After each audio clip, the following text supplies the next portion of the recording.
ভ্যানাক তালা মারা এম থেকে আইতে তো 2 ঘন্টা লাগতেছে।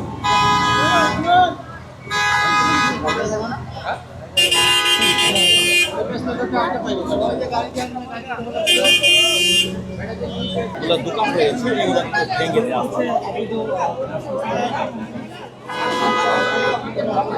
ভাই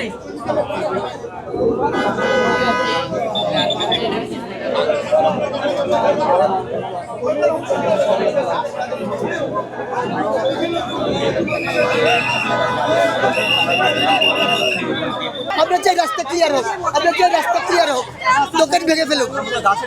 হ্যাঁ, গাছের জন্য। গাছ হচ্ছে প্রকৃতির সম্পদ। আরে সরকার বলে দিছে বাড়ির সামনে আগিরা যদি জায়গা থাকে সেটা সরকারি জায়গা হলে গাছটা লাগিয়ে দিতে, যেন পরিবেশ সুন্দর থাকে।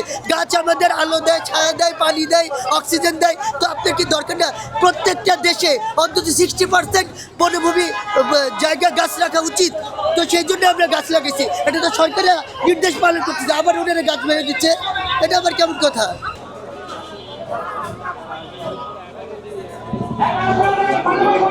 দর্শক, এই মুহূর্তে আমরা আছি মিরপুর 11 বাসানি মোড়ে।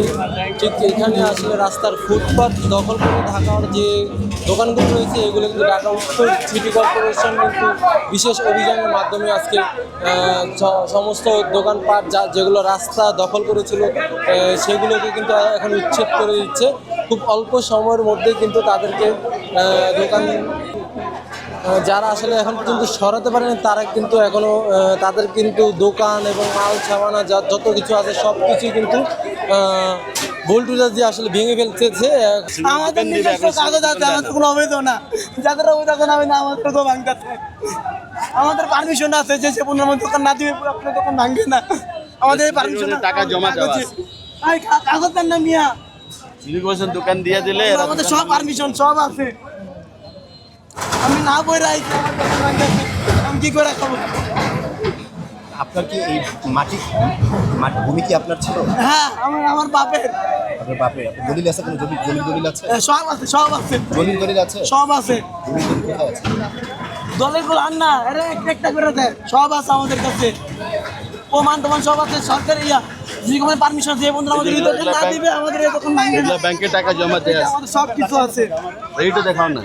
এই যে আমাদের সব কিছু জমা আছে, আমাদের বলা যেগুলো অবৈধ দোকান। এই দেখেন রূপালী ব্যাংকে টাকা জমা দেওয়া আছে, দেখেন রূপালী ব্যাংকে যে লেখা আছে দেখেন আমাদের রূপালী লেখা আছে ব্যাংকে সব টাকা কিছু। জমা দেওয়া আছে।